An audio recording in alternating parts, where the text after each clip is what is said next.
Sometimes, it's difficult sometimes. It can be difficult. The material world is a hard place, is a difficult place. There is incredible enticements out there, but somehow we have to stay strong. And we have to change that influence. So, identifying as a devotee is very important in that.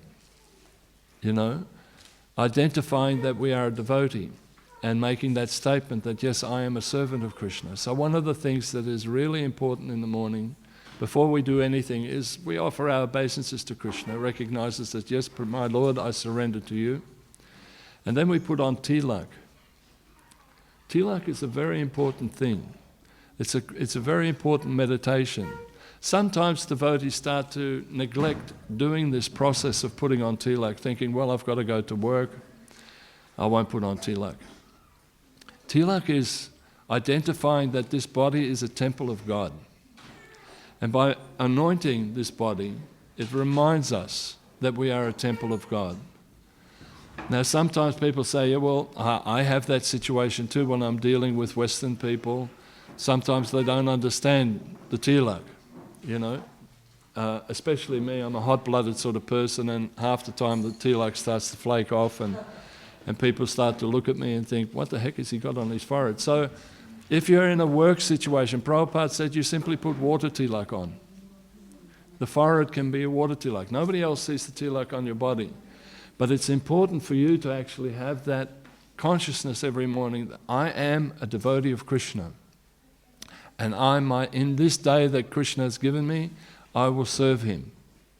So this is important. And then also identifying with our clothing.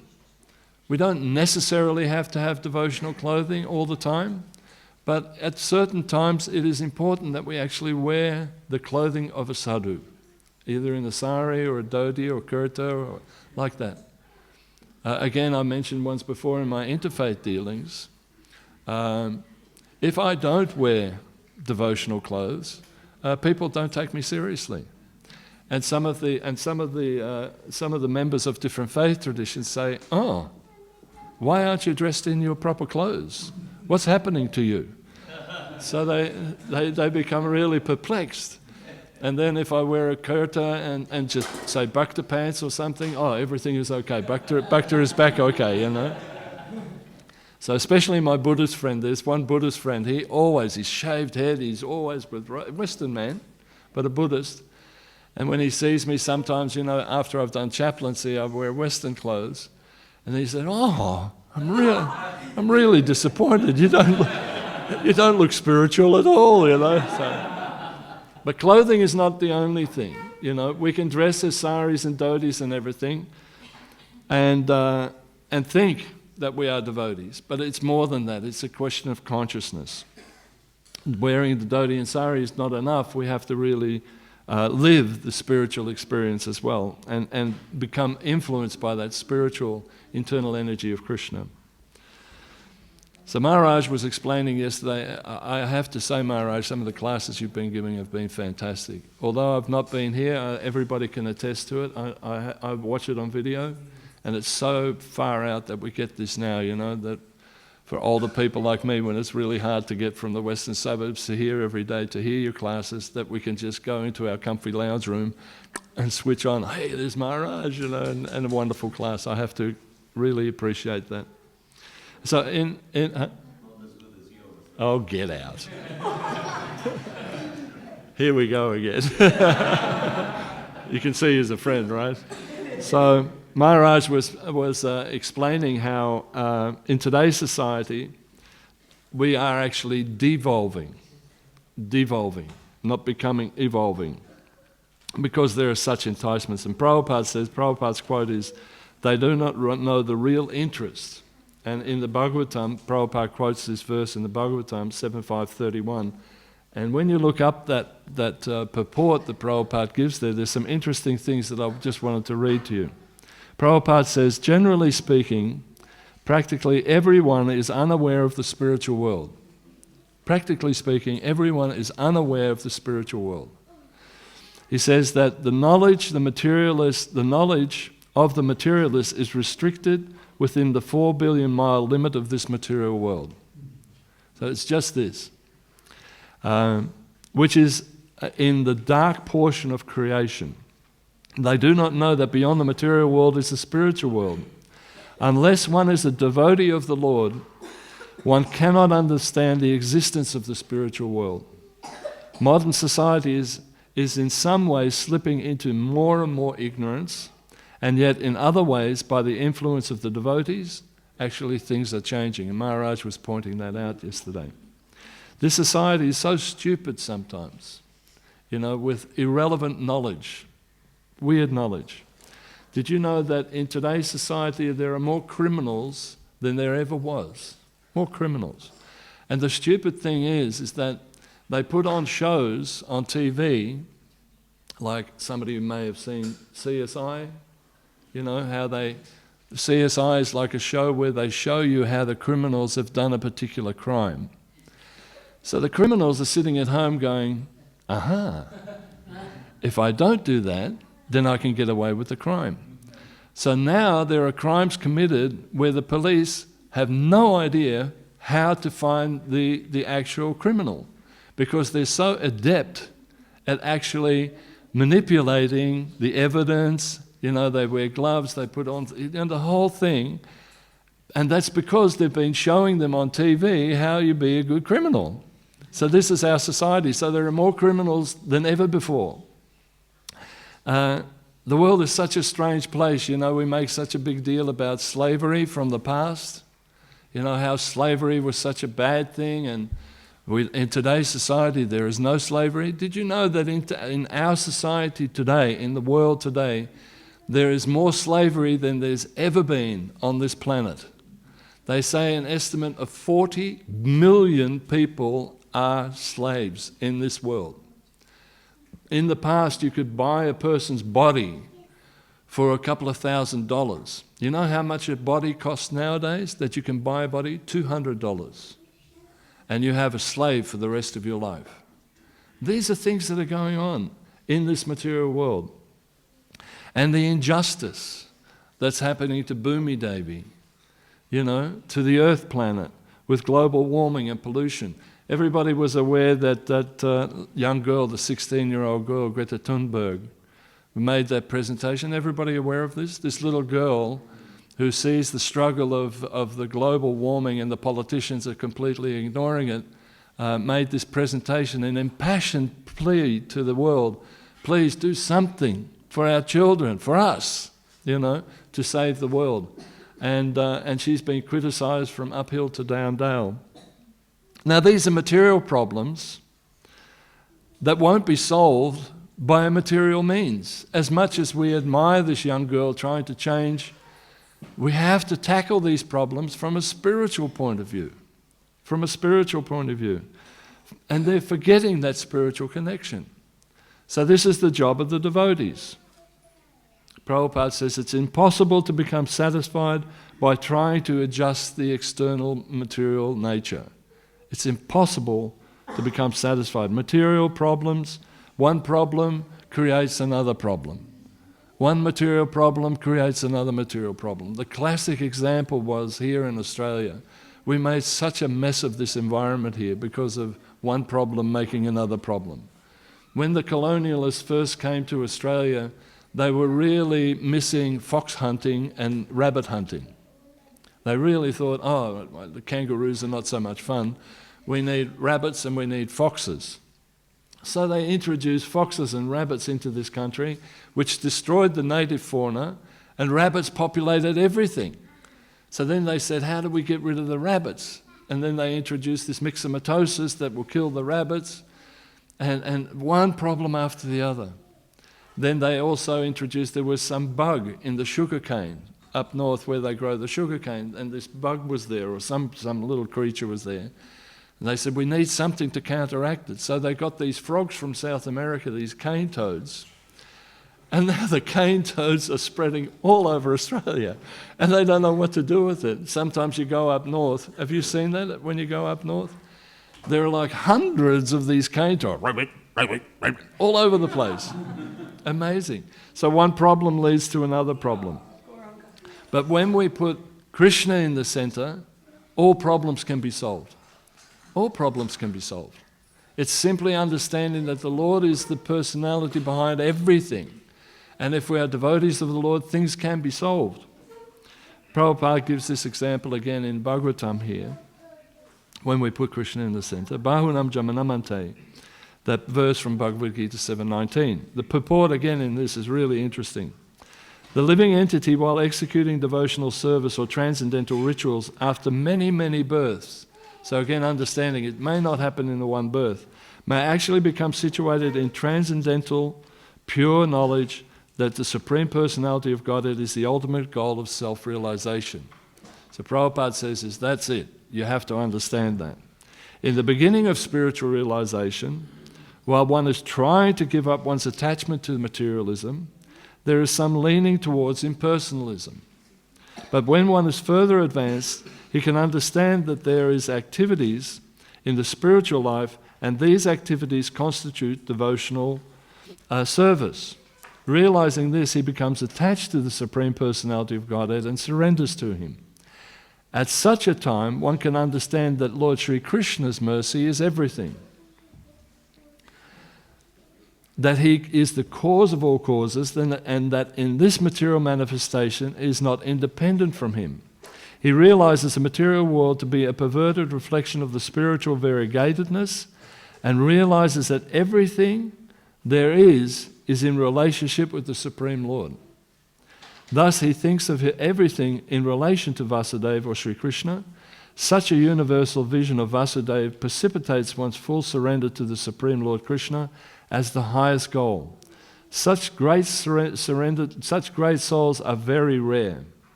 So this is it. Be a rare soul. All of us sitting here are one of the many rare souls on this planet. We have to actually take into account that we are so privileged as devotees to have this knowledge, to have this knowledge in full, to actually be able to experience this knowledge, to be actually able to feel the growth of spiritual knowledge as well. A rare soul. Last night we had a wonderful interfaith program. It wasn't that much. There was only a couple of people from interfaith, but Maharaj gave this talk to a group of people, and they were really nice people, but we could see actually that there is a limit to their understanding of spirituality. Maharaj was pointing out how Krishna is so merciful that he gives a certain amount of information at different levels of a person's evolution. And we saw that. But the devotees are just such rare individuals that they have this opportunity to know Krishna in full, not partial, absolutely in full, every aspect of Krishna. So surrendering to that is the first point, and then we have to make conscious choices at every moment. We have to actually consciously choose, yes, I want to be a devotee. Yes, I want to be a devotee. And that comes over time with practice. And we gain the greatest benediction. So that greatest benediction is, yes, to serve the Lord. So while there is this stage between not completely in the divine protection and still somewhat in the grip of Maya, not completely aware of our position, we're trying to be aware of the moment by moment of our spiritual nature and our connection with Krishna. Sometimes there is difficulty. What do we do? What do we do? As advised in this section of the Śrīmad Bhāgavatam, we pray. We pray. We literally pray. We cry out to Krishna. The greatest prayer that we all know is the Hare Krishna Maha Mantra. That's a prayer of deliverance. It's a cry out to the Lord. I am in this miserable condition. I am so fallen still. I still have so many material attachments. But please, my dear Lord, I want to serve you. I want you to guide me and direct me. So this praying is an important part in our lives. So the greatest prayer, as I said, is the Maha Mantra, to be able to chant this Maha Mantra in a prayerful mood. And I can't reiterate enough, I'm preaching to myself, that we have to really be attentive, be in the moment at that time when we're chanting. So you have to make as much arrangements as you can to really get the greatest benefit from your chanting. To really be aware, okay, now is my time to be in this moment. No hankering, no lamenting, no thinking about things that are going to happen in the past, in the future, or things that have happened in the past. No contemplating different material desires that we have in our bodies, but just focusing on the holy name and praying with the Lord that please give me the realization to understand who I really am. When that happens, it's really fulfilling. Then in the same token, we can use the prayers of other great acharyas, like Lord Shiva, as it's recommended in this purport, that we read this prayer of Lord Shiva, that we read the prayers of Lord Brahma. That's why Lord Chaitanya found it so important, the prayers of Lord Brahma, the Brahma Samhita. When we read the prayers of Brahma Samhita, when we do deity worship, those are the prayers that we enunciate to the deities. That's the purificatory mantras that we use, glorifying. So it's Brahma's prayers. Then there's also the opportunity for us to actually compose our own prayers. That's important as well. We have to really focus sometimes and create our own prayers. And in some ways just really analyze what is the things that are disturbing me at this point of time and how can I actually overcome these difficulties. And when you write it down, then you actually get meaning to it and depth to it. So this is a very, very important, and this is what this section of Śrīmad Bhāgavatam is continually pointing out to us, the importance of prayer. Our life, in fact, should be a constant prayer, constant kirtan, as was mentioned earlier. Hare Krishna Maha. How we actually look after each other, and how we develop this prayerful mood. Sometimes when I do chaplaincy, I'm asked to say a prayer for people. And you notice the power of prayer when you're in a situation like that, when you do chaplaincy. And sometimes what I do, which I ask permission, but one of the things we do is we lay hands on a person. So you place your hand either in their hand or you place it on their head and you pray. And you sincerely connect with Lord Krishna, and you, in your own way, you pray, this person is here before me, I wish them well, I hope they can overcome their illness. Now these people have no connection to Krishna consciousness usually, but they're so appreciative of the prayers that you're offering for them. There was one time recently which was really sad. A lady had a stillborn baby, and the family was distraught, And so first I had to offer prayers to the lady who had the baby. And she was consoled by those prayers. Then the father, and then they said, would you do me a favor and go to the morgue where this little baby was. And this little baby was no more than about this big, sweet little baby, just laying there.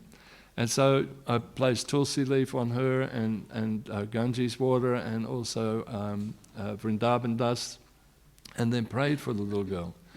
And you can feel the potency of prayer when you're in those situations, So prayer is of the utmost importance in our lives. And every moment should be a point of prayer for us in our service and in our sadhana. So today's verse was, a devotee of Lord Krishna whose mind is always absorbed in him, who with great attention and reverence chants this stotra, this prayer, will achieve the greatest perfection of life without delay. We already have that perfection. We're here. Now we just have to, we've been given the greatest gift already. Srila Prabhupada has handed this to us in a silver platter. It's just whether we want to take it wholeheartedly, grab it with full hands and accept it, or we still flounder a little bit and still in both. We're in that in-between section between internal energy and Maya. So we sort of dabble like that. So be enthusiastic in your Krishna consciousness. Be like these football players today that are out there. Yay! Be like that for Krishna consciousness. Be enthusiastic for Krishna consciousness. Present Krishna consciousness to others and watch them grow. The growth of someone that you've introduced to Krishna consciousness is the greatest satisfaction that a person can have. There's no greater happiness that you can achieve when you see someone growing in Krishna consciousness, when you see somebody blossoming as a really good devotee. It's so thrilling for an older devotee to see younger devotees coming up. You know, when they first come here, and then slowly they blossom into these really fine devotees. It's just absolutely amazingly fulfilling. And don't be too perplexed about material energy. Prabhupada was never too perplexed. You know, there was this story about Upendra. Upendra was Srila Prabhupada's servant, you know. And Upendra was a really young devotee, but he was servant of Prabhupada. And Prabhupada asked him, Upendra, I want you to go to the shops and pick up this and this and this. And Upendra said, yes, Prabhupada. He went. So then he went to the shops and he came back and he said, Prabhupada, I'm so disturbed. Prabhupada said, what's wrong? He said, when I went to the shops, there was this beautiful woman and I became attracted to this beautiful woman. Prabhupada said, oh?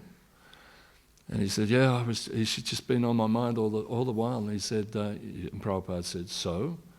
Did you accomplish your mission? And Upendra said, yes. He said, you've accomplished your mission. You did what I asked you to do. You did the shopping, you brought it back. Material energy was there, but you accomplished your mission. You're back here. So this is the point that we have to remember. Prabhupada is so merciful. Yes, we may be enticed by material energy, but if we follow our mission and come back to Krishna consciousness, everything will be all right. Everything will be all right. So it was a late night last night. You have to forgive my class today. I'm a bit tired, but are there any questions or comments at all, Prabhu? Yes, Prabhu. You may be tired, but you gave a very nice class. Thank you.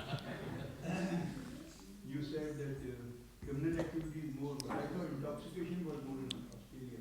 Sorry? Intoxication was more than criminal activity. So can you give us an observation about intoxication? Intoxicants. Oh, intoxicants are rife. And the horrible thing about it is that it influences young people. So devotees have to be out there offering an alternative to intoxicants. There are even devotees that have problems with intoxication, you know? Yeah, don't be surprised. There are devotees that have still either painkillers or other intoxicants like marijuana or smoking or whatever. There are devotees that have that difficulty. I remember before I was a devotee, I couldn't give up smoking for the life of me. I tried all different sorts of things. It was only Krishna consciousness that I could give up smoking. It's amazing. I remember a devotee. He was very sincere in service, but he used to ask money all the time. Yeah. And ultimately he died in suicide. Again, and he didn't talk to someone. You have to reveal your mind to different devotees. You have to open up, and it's not like you make a blatant sort of advertisement about it. You just take a devotee to the side and say, Prabhu, would you mind having a talk with me? And then in confidence, you trust that person. They're not going to tell anybody else, but we're so frightened of that. And then when we hold it in ourselves, then it festers. You know, when you have an illness, Prabhupada said, the boil, if you hold it, it just festers. So sometimes by telling your problem to someone else, you lance the boil and it's gone. Yeah. Yes, Prabhu?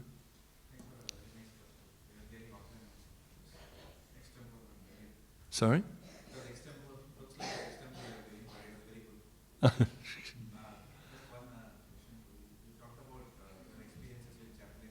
Yeah.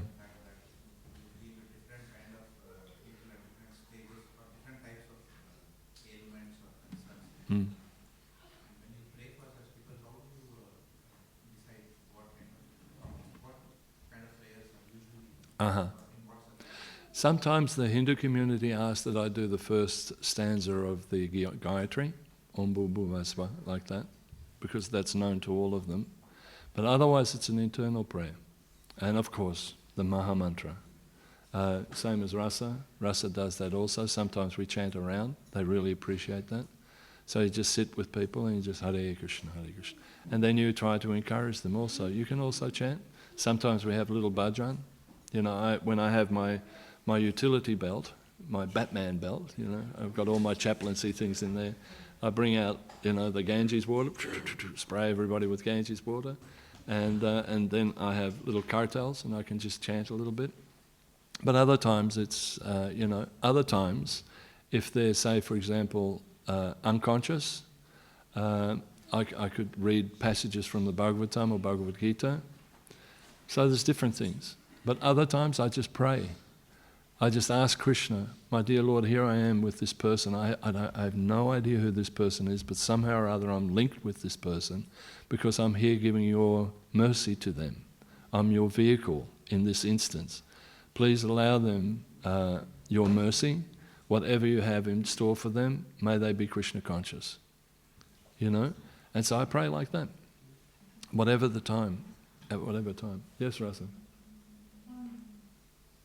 Hospitals are very good place to reach to people because they are very susceptible. Oh, yeah. I remember there was one child, they called me, it was long haul, and I went there and the child could die at any moment, so I took the gallons, I took the water and everything. I took Bhagavad Gita and I gave the parents to do everything, to put the gallons on the child, and give them juice even if he leaves the body to put in the mouth. And I told them to read Bhagavad Gita 8th chapter. And they were reading 8th chapter, and I told them to read all the time to change because there was like Yeah. parents, grandparents, there were a lot of people, and I told them to chant 8th chapter, which says what we need to do at the moment of death. And I think that really, really helped them become aware how much they do for the child. And then they called me and they wanted to come to the temple. And when I went to see them, I made a serious face, you know, because their child just died. And when they approached me, they were smiling. And I was really surprised. But it seems like in all that difficulty, they were happy because they did the best what they can do for child, and they thought they helped this child. Exactly. The best destination it could have been. And there was one boy who was in coma, he had a heart problem, and I read to him all Bhagavad Gita, and I told his brother and family that they can put all the time the Prabhupada chanting when they pull out all the Yeah. all this wishes of love. And they were chanting with me, they were reading Bhagavad Gita, we were smoking. It's really a lot of opportunities in hospitals. Oh, yeah. It's most critical for people at the moment of death, or, you know, Yeah. very, very important. I had one the other day, last week. There was this old man, and he was in ICU, which is intensive care. And he had tubes going in every part of his body, you know. This old Indian man, he was just lying there. And the nurse was there, and he was just emptying some fluid that had been passing out of his body, you know. Yeah. And I came in, and I said, I'm the chaplain here, can I help? I'd like to have some time with this patient, you know. So the patient was unconscious at that time. So I just started saying some prayers, right, for this person.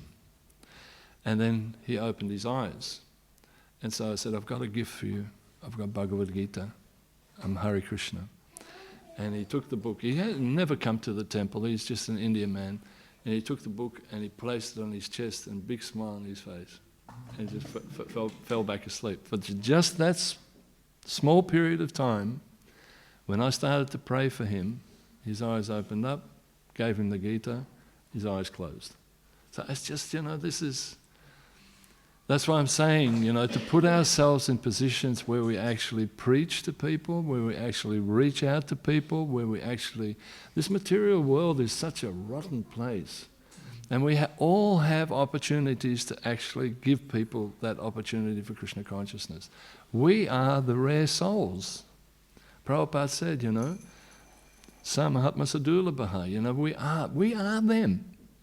And we have to reach out to other people to give that knowledge to them as well. That's the urgency. And Krishna consciousness is the answer to all the different problems in the world today, for criminality, for drug abuse, for the environment, everything. You can see that there is a plan that if they would just simply be Krishna conscious, there's so many different things that we could do. Any other comments? Maharaj, you had a question here. Yeah, thank you. I was also thinking that if devotees would actually start actively helping people to solve their problems with spiritual solutions, they could actually make that into their business and maintain themselves rather than having work which is not for Krishna consciousness. Yeah, absolutely. And you're absolutely right. And we see that all the time in interfaith work. That's the other area. You know, just by associating with the devotee, like say for example, last night we had this program and people had the association of Maharaj. And Maharaj was presenting the Krishna conscious point of view to as far as our connection with interfaith and what Krishna consciousness is about. So these people in this lifetime may not accept because they're rigidly attached to their particular faith tradition. But by association with devotees, like that lady that was from the Baha'i community, she was astounded by Maharaj's kirtan and she couldn't stop praising you for the kirtan, remember? I felt vibration in my body and everything she was saying. So they may not give up that religious principle, that religious process in this lifetime, but definitely in the next lifetime they'll get a greater opportunity to become closer to Krishna. And that's the same with all of us. People that we meet, if we present Krishna consciousness to them, by your example, by your enthusiasm, by your generosity and by your compassion, they will be attracted to you and want what you've got. And it may not be in this lifetime, but definitely at the next lifetime, they'll take off from there. So this is really everybody's opportunity. Yes, Prabhu? You were telling about that stillborn baby girl. Yeah. What sort of prayers do you give? They were internal prayers. I prayed to the Lord that, my Lord, this girl may have only to be here on this planet for a very short time before she goes back home, back to Godhead. She may have only have been, this was the last sojourn for this girl, but whatever, may Krishna bless her and look after her, and in the next life, wherever she has to go, can Krishna protect her and make her a devotee. It's always the same prayer, may you come to Krishna consciousness. Does that make sense? So Prabhu's, thank you very much. Srila Prabhupada, Brahmachari Śrīmad Bhāgavatam ki jai. Praise Bhakta Prabhu ki jai.